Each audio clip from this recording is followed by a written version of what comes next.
मसीह खुदावन के ज़िंदा जलाली और बबरकत नाम में आप सबकी सलामती हो।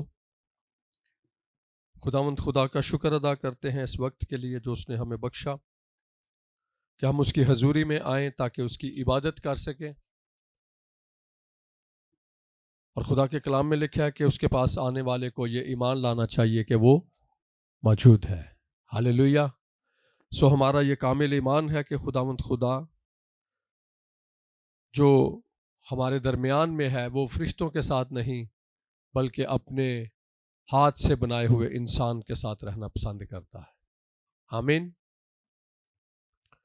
ऐ मेरे अजीज़ों, आज हम अपनी रहनुमाई के लिए खुदा के पाक कलाम में से देखें।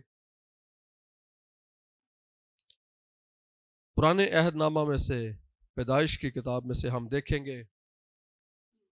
पैदाइश उसका 5वां बाब 21वीं आयत से 24वीं आयत तक हम पढ़ेंगे।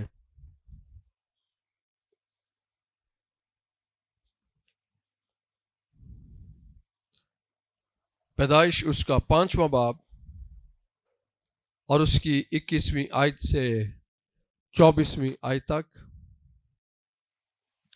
खुदावंद के जिंदा पाक कलाम में यूं लिखा है।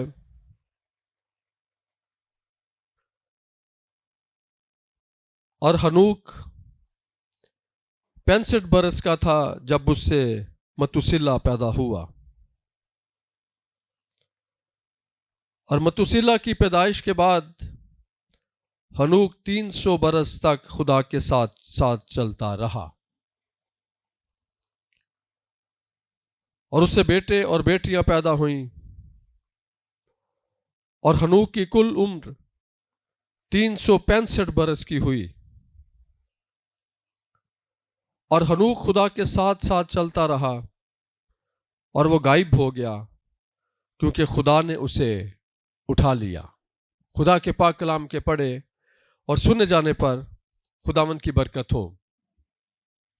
मेरे अजीजों, ये मतन जो अभी हमने खुदावंद के पाक कलाम में से देखा है, सुना है, ये खुदावंद खुदा की हजूरी के ताल्लुक से है। हनूक के बारे में यहां पर लिखा है कि हनूक 65 बरस का था जब उससे मतुसेला पैदा हुआ। और मतुसेला के पैदा होने के बाद 300 बरस वो और जिंदा रहा। और कुल उसकी उम्र कितनी है? 365 साल। जब हम हनूक के बारे में देखते हैं, हनूक एक नहायत नेक आदमी था।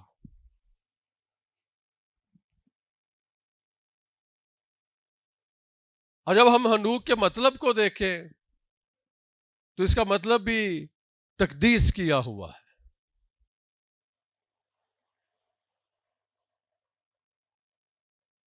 हनूक की जिंदगी का जो सबसे बड़ा पहलू है, खुदा के साथ साथ चलता था। आज हम इस बात को जानेंगे, समझेंगे। खुदा के साथ चलना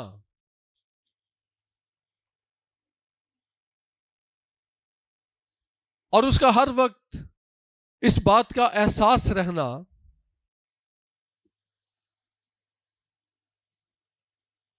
और इस बात को अपने मुंह से इस बात का इकरार करते रहना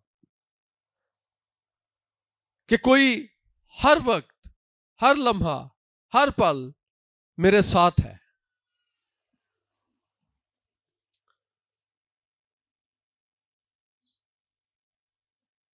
ये एक खूबसूरत उसकी जिंदगी के अंदर बात थी।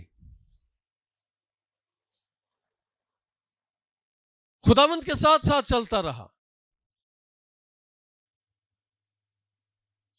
मैं जब रात को कल शाम इस बात पर सोच रहा था, खुदा की हजूरी,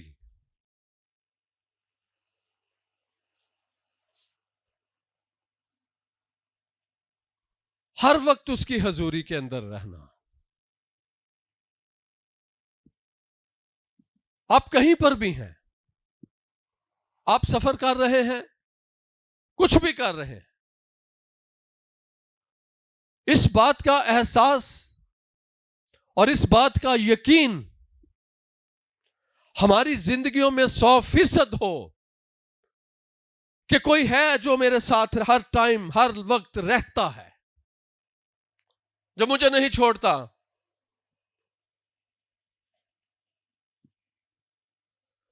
हनूक की जिंदगी भी ऐसी ही है, 365 साल।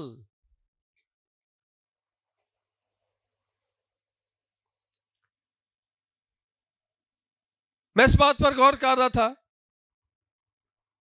जब उसके बेटा पैदा हुआ मतुसेला, वो 65 साल का है, और 65 साल से पहले कि जब हम उसकी जिंदगी को देखें तो कब से वो चल रहा है खुदावंद के साथ। जब एक इंसान मैच्योर होना शुरू हो जाता है, उसकी अकल, उसकी समझ बूझ काम करना शुरू कर देती है, वो बालिग हो जाता है, हर चीज की उसको पहचान मिलना शुरू हो जाती है, तो वो इस बात को जानना शुरू कर देता है, इस बात को पहचानना शुरू कर देता है कि खुदावंद और उसकी जो जात है और उसकी जो अलूहियत और उसकी जो कुदरत है वो कितनी बड़ी है, और वो उसकी कुदरत मेरी जिंदगी के अंदर कैसे काम करती है।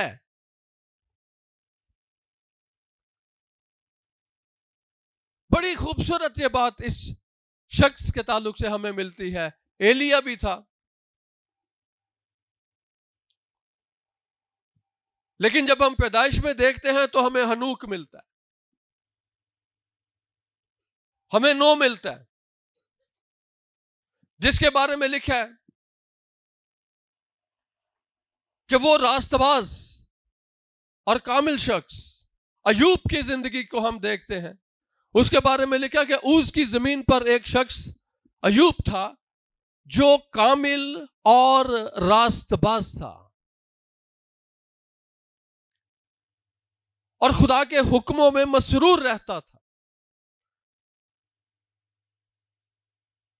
आज जो सबसे पहली बात है कि इंसान अपने आप को रास्तबाज भी ठहरा लेता है।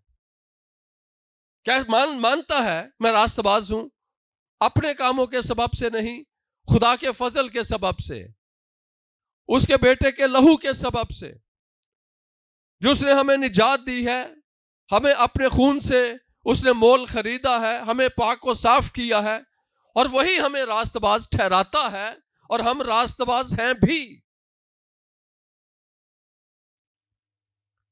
मसीह के वसीला से खुदा हमें रास्तबाज ठहराता है।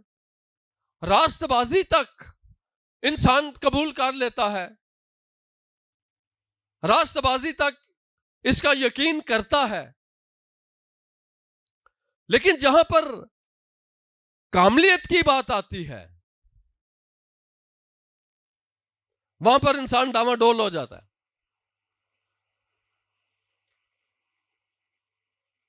तो मैं एक जगह पर पैगाम दे रहा था कामलियत के ऊपर। कामलियत के ऊपर कामिल होना, किसी से पूछा जाए तू कामिल है, तो दुनिया क्या जवाब देती है? हाँ, दुनिया कहती है इंसान कामिल हो ही नहीं सकता। हाँ, इंसान कामिल हो ही नहीं सकता। इसका मतलब है हम बाइबल को झूठा ठहराते हैं।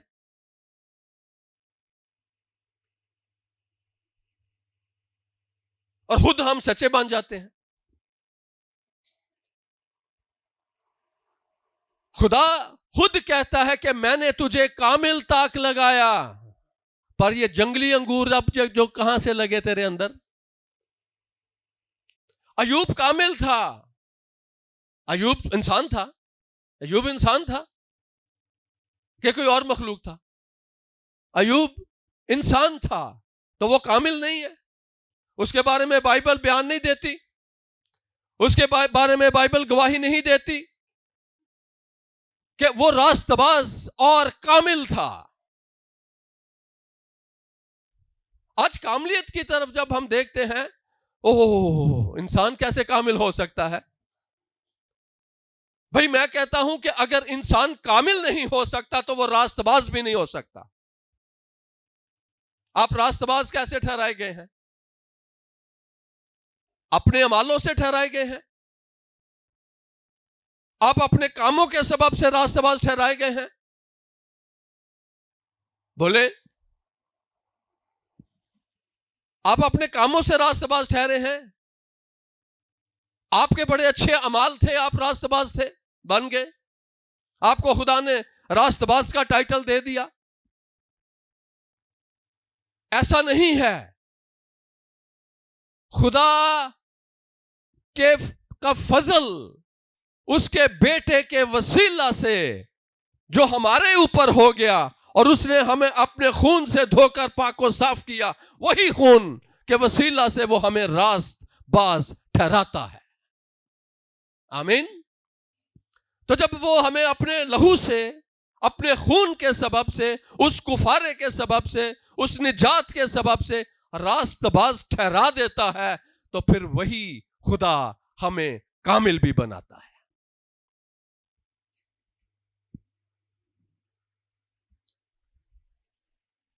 वही हमें कामिल भी कहता है। मैंने बहुत दफा बहुत जगहों पे यह पैगाम दिया है। रास्तबाजी तक इंसान कबूल कर लेता है, खुदा के सबब से हम रास्तबाज ठहर गए हैं। लेकिन जो ही उनको कहें आप कामिल हैं, वो कनन हाथ लाएगा। कहता है इंसान कामिल कैसे हो सकता है? कामिल सिर्फ एक ही है और वो मसीह है।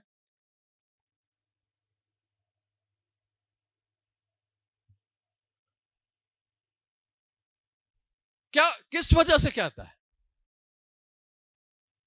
अपने कामों के सबब से कहता है कि मैं कामिल नहीं हूं।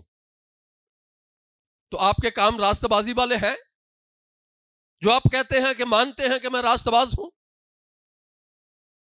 अगर ये बात की जाए कि काम हमारे रास्ते वाले हैं, रास्तबाजों वाले हैं, हम गलती करते हैं। जो कुछ कलाम हमें ठहराता है, जो कुछ कलाम हमें बनाता है, जिस तरह कलाम हमें कहता है, हम उसको कबूल करें। मैंने तुझे कामिल ताक लगाया। अब वो खुदा देखने आया है, वो खुदा देखने आया है। मैंने इसको कामिल ताक लगाया, पर इसमें ये जंगली अंगूर कहां से लगे हैं? एक जो निगहबान होता है ना, पाकिस्तान का निगहबान, वो अपने बाग को देखता है, उन दरख्तों को देखता है जो उसने लगाए हुए होते हैं। कहता है ये जंगली अंगूर तुझ में कहां से लगे? तो सोचने की बात है। हम कामिल ताक लगाए गए, तो फिर जंगली अंगूर कहां से लगे? कहां से लग गए? कौन आकर लगा गया था? ये जंगली अंगूर जो लगते हैं इंसान की जिंदगी के अंदर, ये जो हम अपनी जिंदगियों के अंदर पाबंदकारियां करते हैं,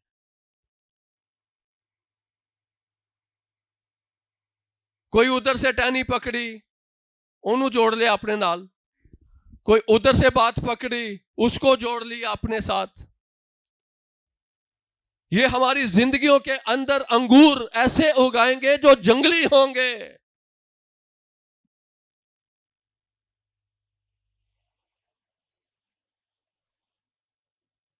हनूक 365 साल उसकी उम्र है, और वो कहता है कि उसकी कुल उम्र 365 बरस की हुई, और हनूक खुदा के साथ साथ चलता रहा।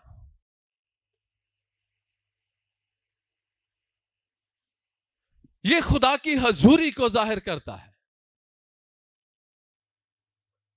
यह कोई मुश्किल काम नहीं है खुदा की हजूरी में रहना। हमें हर वक्त इस बात पर ईमान रखना है, यकीन करना है कि हर लम्हा हर पल मेरे साथ कोई रहता है।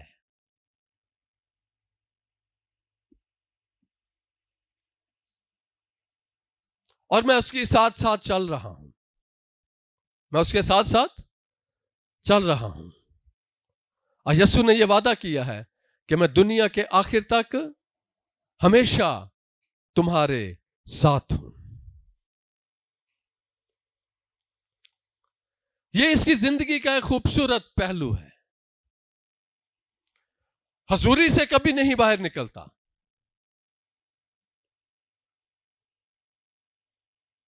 हाँ, मैं दुख में से गुजरूं या मैं सुख में से गुजरूं, वो खुदावंद आपके साथ साथ रहता है। आप खुदावंद के साथ, आप अपने आप को खुदावंद के साथ साथ देखें। आप अपने आप को उसके साथ साथ चलाने वाले हों। आप चलते चलते आप उसके साथ बातें करने वाले हो, क्योंकि उसकी हजूरी में चल रहे हैं। जब आपको इस बात का एहसास होगा कि कोई मेरे साथ चल रहा है, तो आप उसके साथ बातें करते हुए जाएंगे। आप उसके साथ बातें करते रहेंगे, वो आपकी सुनता रहेगा, आपको जवाब देता रहेगा, क्योंकि आपके साथ साथ चल रहा है।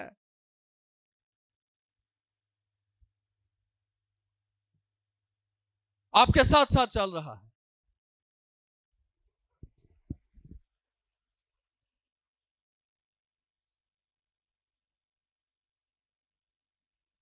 हजूरी के सबब से ये आसमान पर जिंदा उठा लिया गया। खुदा को पसंद आ गया, खुदा को पसंद आ गया, आसमान पर उठा लिया गया, जिंदा आसमान पर उठाया गया है। एलिया भी जिंदा आसमान पर उठाया गया। खुदा को पसंद आ गया, खुदा को उसकी ये बात पसंद आई। इतनी गहरी हजूरी, इतनी गहरी मामूरी, इतना जबरदस्त ताल्लुक, खुदा ने उसको जिंदा ही उठा लिया। उसने मौत का मजा नहीं चखा। बहुत सारे लोग हैं, बहुत सारे ऐसे बिदती फिरके हैं, जमाते हैं, हो गुजरी भी हैं पहले वक्तों में, जो कहते थे कि हनूक जो है या एलिया जो है वो जिंदा आसमान पर इसलिए उठाए गए हैं क्योंकि उनकी जिंदगी के अंदर गुनाह नहीं था। उनकी जिंदगी के अंदर गुनाह नहीं था। वो ये दलील देते हैं, बाइबल में से दलील देते हैं, और दलील क्या देते हैं कि गुनाह की मजदूरी तो मौत है। अगर उनकी जिंदगी के अंदर गुनाह होता तो मरते, तो मरते। उनकी जिंदगी के अंदर गुनाह नहीं था, इसलिए वो जिंदा आसमान पर उठा लिए गए। तो आज अगर पूछा जाए कि उनकी जिंदगी के अंदर गुनाह था या नहीं था,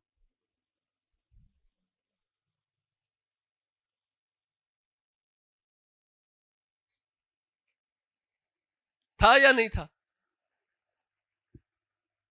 हर एक वो शख्स जो जिस्म की ख्वाहिश से पैदा हुआ है, उसके अंदर मारूसी गुनाह मौजूद है।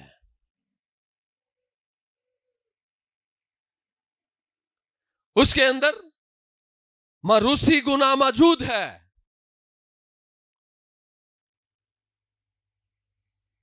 एक ही है जो जिस्म की ख्वाहिश से नहीं पैदा हुआ, और वो यीशु मसीह है। लेकिन अपने साथ चलने वालों को, अपने साथ चलने वालों को अब जो उसके साथ प्यार करते हैं, जो उसकी हजूरी में रहते हैं, उसकी फर्माबरदारी में रहते हैं, उसके खौफ के अंदर रहते हैं, खुदावंद कभी उनको नहीं छोड़ता और अपना जलाल उनकी जिंदगियों में जाहिर करता है। तो वो जो फिरका था वो कहता था कि ये कुफारा जो है ये यीशु मसीह ने भी दिया क्योंकि वो बेऐब था, तो कुफारा तो ये भी दे सकते थे। ये एक बिदती जमात हो गुजरी हुई है बहुत पहले, अगर हम हिस्ट्री देखें तो कहते वो भी फिर दे सकते थे क्योंकि उनके जिंदगी में गुनाह नहीं था। और वो रेफरेंस देते हैं अयूब की किताब का। रेफरेंस कौन सा देंगे? अयूब की किताब में से। मेरे साथ देखिएगा जरा अयूब की किताब, उसका 25वां बाब और उसकी 4थी आयत।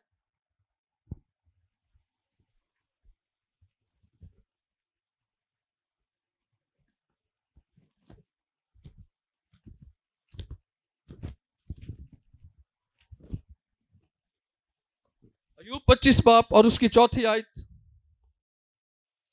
यहां पर लिखा है, फिर इंसान क्यों कर खुदा के हजूर रास्तबाज ठहर सकता है। लोगों ने ये आयत पकड़ी हुई है, आगे सवालिया निशान है।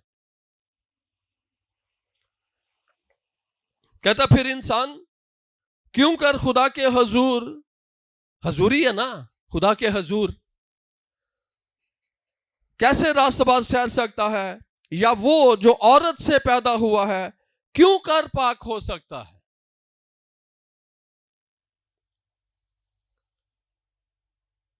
रेफरेंस इसको बना लेते हैं, रेफरेंस इस आयत को बना लेते हैं, और ना जी ना इंसान ना पाक हो सकता है, ना वो रास्तबाज ते ना कामिल।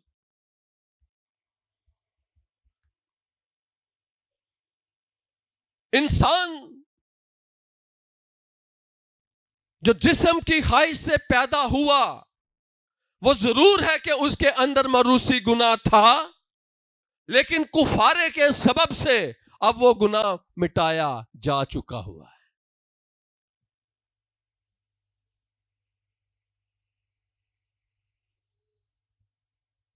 कुफारे के सबब से वो गुनाह मिटाया जा चुका हुआ है। और आज आपके तकरीबन 90% लोग कुफारे पर ईमान नहीं रखते मौजूदा दौर के अंदर। ईस्टर मनाते हैं पर कुफारे का यकीन नहीं करते हैं। अगर कुफारे का यकीन करते तो अपने मुंह से ये इकरार ना करते कि हम गुनाहगारों पर रहम फरमा। गुनाह तो मिटाए जा चुके हुए हैं। वो अपने आप को खुद गुनाहगार ठहराते हैं, अपने आप को खुद मुजरिम ठहरा लेते हैं।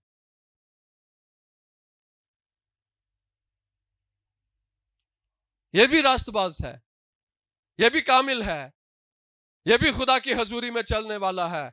इस कदर खुदावंत को पसंद आ गया है, खुदा ने उसको जिंदा ही उठा लिया। हालेलुया, उसको जिंदा ही उठा लिया है।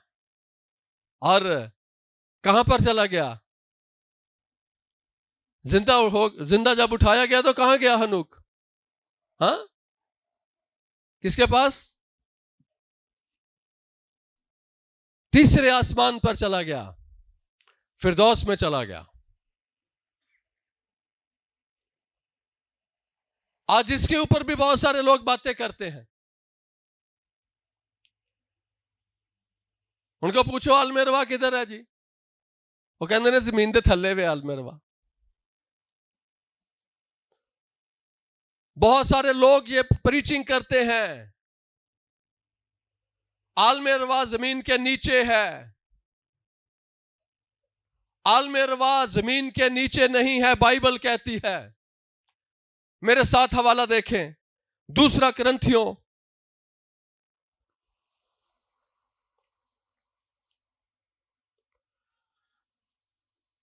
उसका 12वां बाब और 2 आयत।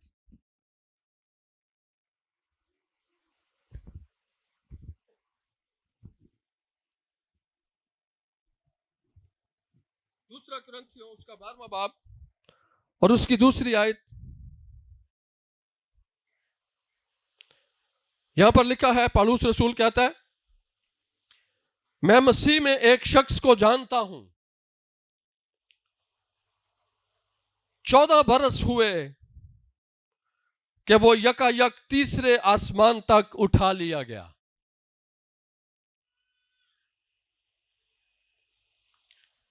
ना मुझे यह मालूम है कि बदन समेत, ना मुझे यह मालूम है कि बगैर बदन के, ये खुदा को मालूम है। अब ये वो बात अपने लिए कर रहा है, पौलुस ये बात अपने लिए कर रहा है कि 14 बरस हुए कि मैं एक शख्स को जानता हूं, वह आसमानों पर चला गया, तीसरे आसमान पर हनूक जब उठाया गया, एलिया जब उठाया गया, तीसरे आसमान पर गए, और तीसरे आसमान पर फिरदौस है। आज दुनिया कहती है आलम अरवा नीचे है, और रेफरेंस क्या देगी? रेफरेंस देती है कि आसमान पर कोई नहीं चढ़ा मासवाए खुदा के। हाँ, बाइबल में से बातें करते हैं ना, बाइबल में से बात कर रहे हैं ना, कहते हैं आसमान पर कोई नहीं चढ़ा मासवाए खुदा के, जहां से वो फिर आलमे अरवा में उतरा। तो वो बात तो ठीक कर रहा है, बाइबल ठीक बात कर रही है। खुदा तीसरे आसमान के ऊपर नहीं रह, तीसरे आसमान में नहीं रहता। वो जो उतरने की बात बाइबल करती है कि वो वहां से उतरा, आलमे अरवा में उतरा, जहां पर रूहें थीं, वो कैदी रूहें थीं, जहां पर इब्लीस का पहरा था कुफारे से पहले। ये कुफारे से पहले की बातें हैं, जब तक यीशु मसीह ने अपनी जान नहीं दी। वो जो बात लिखी है कि आसमान पर कोई नहीं चढ़ा और वो वहां से उतरा, तो लोग कहते हैं वो जमीन के नीचे उतरा। आज दुनिया ये प्रीचिंग करती है कि वो जमीन के नीचे उतरा। वो जो उतरने की बात बाइबल करती है कि वो तीसरे आसमान पर उतरा, क्योंकि मेरा और आपका मसीह सबसे ऊपर आलमे बाला में रहता है। हालेलुया। कहां पर रहता है? आलमे बाला पर रहता है। वो आलमे बाला से नीचे उतरा, जी उठने के बाद वो सीधा आलमे बाला पर गया, अपने बाप के दाहिने हाथ बैठा, और फिर वहां से वापस आया, अपने लोगों के दरमियान में उन कैदी रूहों को अपने साथ ऊपर ले गया, वहां पर जहां पर ना रोना है, ना दुख है, और ना कोई और।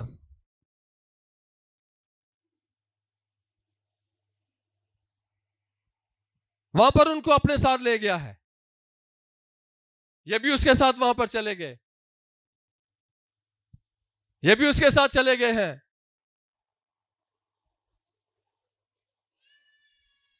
कहां पर गए? आलमे बाला पर।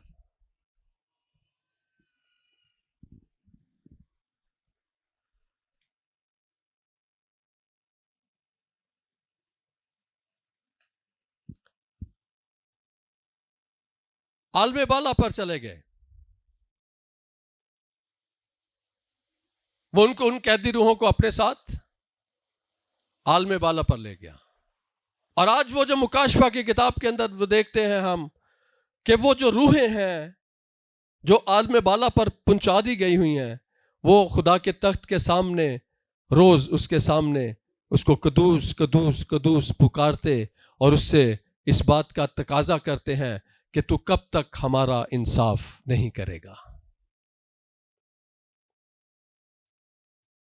ये तख्त के सामने की बातें हो रही है। तख्त आलमे बाला पर लगता है, तख्त तीसरे आसमान पर नहीं है।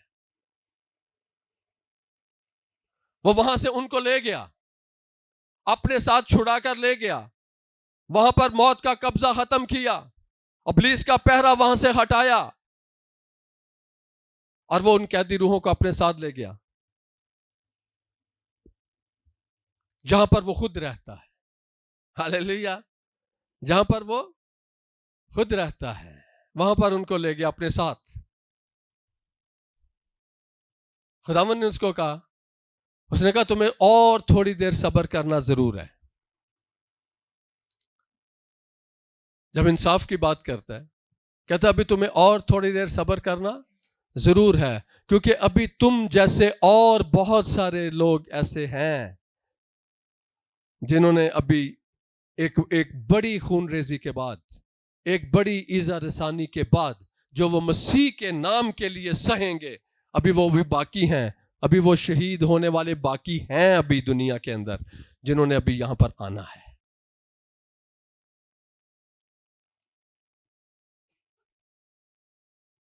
आज जो इस पैगाम के अंदर हमें बातें मिलती हैं,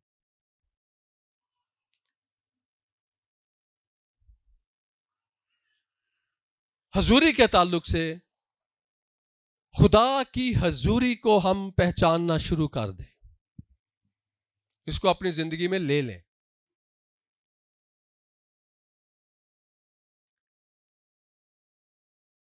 खुदावंद के साथ साथ चलता था। आज अगर हम गौर करें, हजूरी किथे हुंदी है ते असीं किथे हुंदे हैं। अभी देख लें आप, मैं कलाम सुना रहा हूं, बातें आलमे बाला की हो रही हैं, आप लोगों को देख रहे हैं।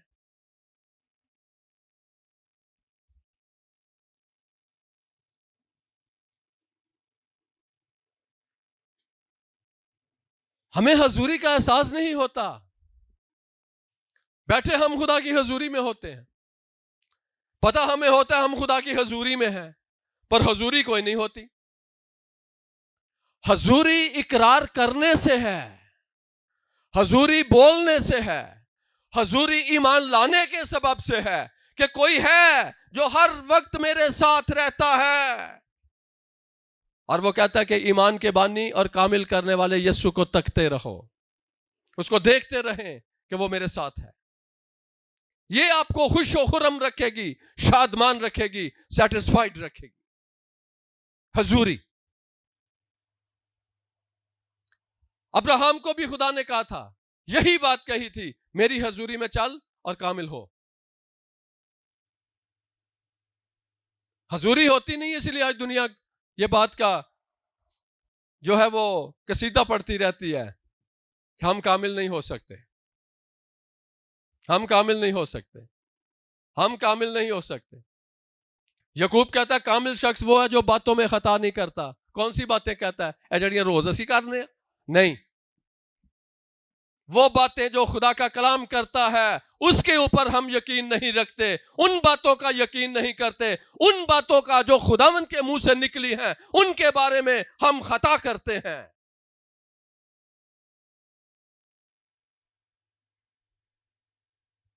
उनके बारे में हम खता करते हैं। कामिल शख्स वो है जो बातों में खता नहीं करता, जो कुछ बाइबल कहती है उसका यकीन कर ले।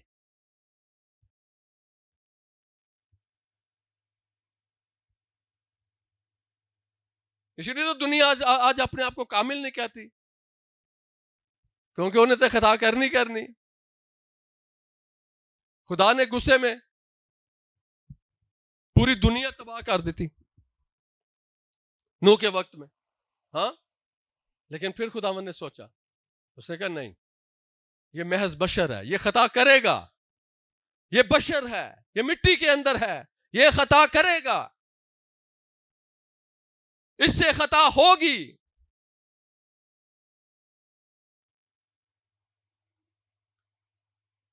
खुदा ने रहम किया, खुदा ने एक बंदोबस्त किया इंसान के लिए, उसकी अब्दी निजात के लिए।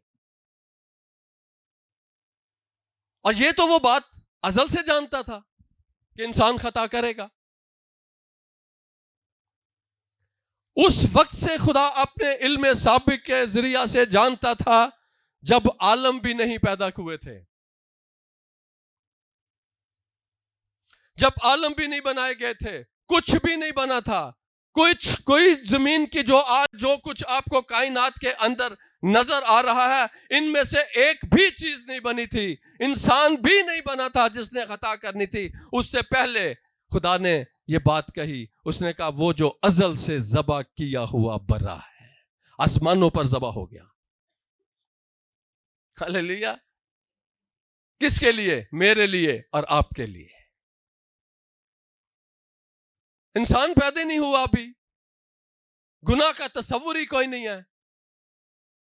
खुदा ने पहले बंदोबस्त कर दिया, वो जो अजल से ज़बा किया हुआ बरा है। आपकी निजात का तो बंदोबस्त उसने बहुत देर पहले का कर दिया। आपके पैदा होने से पहले, आपके वजूद से पहले, आपका कुफारे का, आपकी जिंदगी का, आपके निजात का उसने बंदोबस्त कर दिया है। Hallelujah, hallelujah. आपका बंदोबस्त कर दिया उसने। उसको पता था कि इंसान खता करेगा। वो चाहता नहीं था कि वो करे, ना वो जानबूझ के चाहता था कि वो इंसान ये देखो मैं कराना है, नहीं। लेकिन खुदा दिलों और गुर्दों को जानता है। वो आपको, आपके कल को भी जानता है कि आप क्या करेंगे। वो आपके अगले पल को जानता है कि आप क्या करने वाले हैं, लेकिन हमारे लिए बंदोबस्त कर देता है। अजल से उसने ज़बा किया हुआ बरा। जबरदस्त बात है ये, अगर आज समझ आ जाए दुनिया को। मैं था भी नहीं, गुनाह का कोई तस्वुर ही नहीं था, और कुर्बानी आसमानों पर हो गई। एक बरा वहां पे ज़बा हो गया। कैसा ग्रेट खुदा है। हालेलुया। कैसा भला खुदा है। वो इंसान अभी पैदा नहीं हुआ, गुनाह का कोई तस्वुर नहीं है, जमीन अभी बनी नहीं है, आसमान अभी वजूद में नहीं आए, और कुर्बानी उसने निजात के लिए दे दी। खुदा की हजूरी में चल और कामिल हो, वो तुझे कामिल करता चला जाएगा। आमीन। खुदा की ये बात उसको बड़ी पसंद आई थी। हनूक की हर वक्त 365 साल। आज साल के कितने दिन ने? 365। हर रोज इंसान खुदा के साथ चलता रहे, चलते फिरते उठते बैठते उसको इस बात का एहसास रहे, उसको इस बात का यकीन रहे, वो अपने मुंह से इकरार करता रहे, 365 दिन हर रोज खुदावंद मेरे साथ साथ रहता है।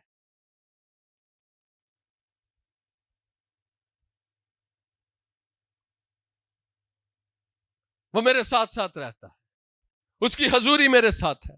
तो जब आप कमजोर होंगे ना, तो हजूरी साथ है, खुदावंद साथ है, तो फिर आपको समझाएगा भी, आपसे बात भी करेगा, आपकी कमजोरियों पर किस तरह आप गालिब आना है वो भी आपको बताएगा।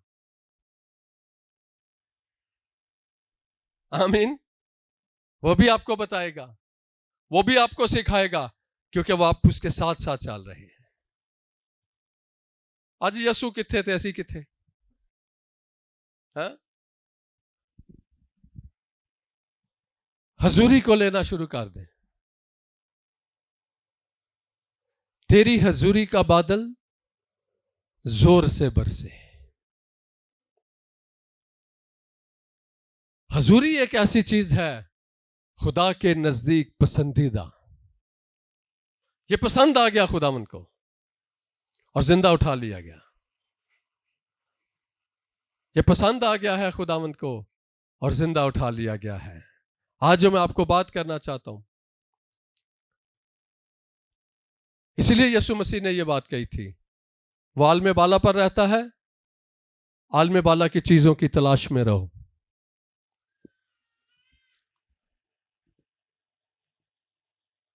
उन आलमों के जो खुदा ने बनाए हैं, जहां पर वो सुकूनत करता है, और वहां पर उसके लोग हैं उसकी हजूरी में, उसके तख्त के सामने।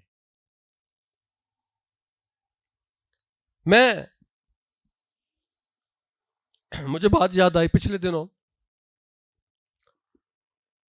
मैं एक शादी पे गया,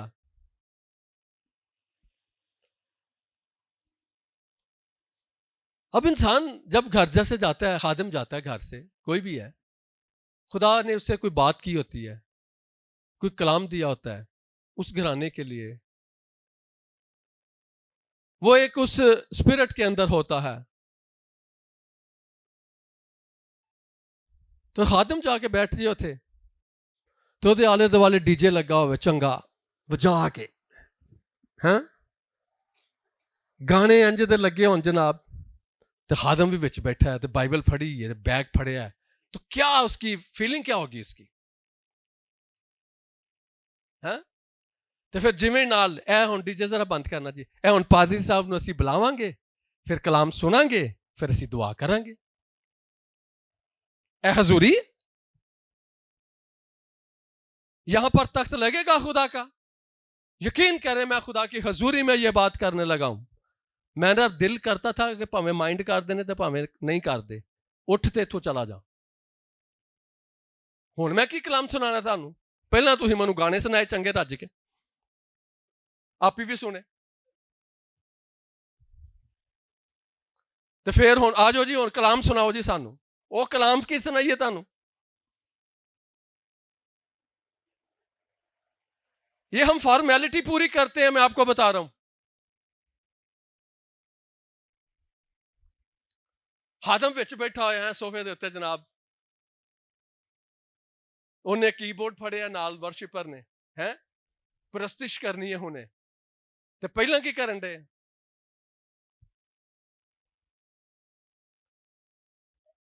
ये है आज ईमानदार, ये है आज का ईमानदार।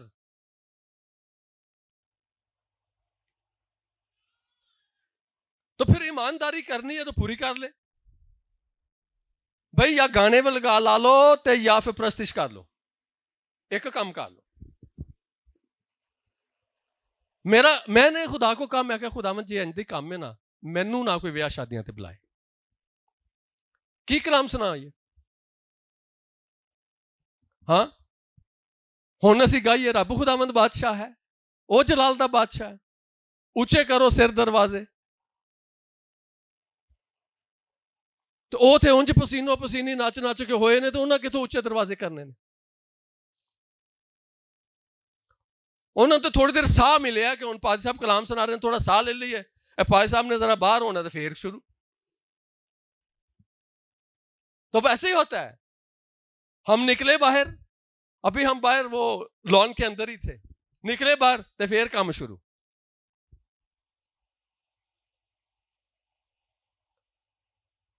ये ईमानदार है,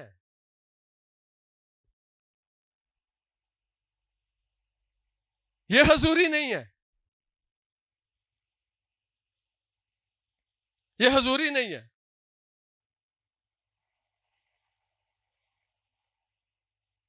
हजूरी और उसकी मामूरी जो है वो वही है, वही अजल है और वही अबद है। हाँ, आगाज भी वही है और इख्तिताम भी फिर वही है। असी पहला तख्त किसी होर दा ला लईए, तो फिर थोड़ी देर कहिए हुण चलो जी, हुण यह भी काम पूरा कर ही लीए, दुआ भी करा लीए, तो खादम दा ते काम है उन्हें तो दुआ करके आ जाना। लेकिन यही सुना हुआ कलाम आपको मुजरिम ठहराएगा। उस रोज यही सुना हुआ कलाम आपको मुजरिम ठहराएगा। वो जिंदा उठाया गया, खुदा को पसंद आया था। हम ऐसे करें खुदा को पसंद आए, और बगैर ईमान के उसको पसंद आना नामुमकिन है। उसकी हजूरी पे के ऊपर ईमान रख लेना कि भाई कोई है या नहीं है, वो मेरे साथ है, वो हर रोज मेरे साथ है, वो हर लम्हा मेरे साथ है, वो मेरे साथ साथ रहता है और मैं उसके साथ साथ चलता हूं।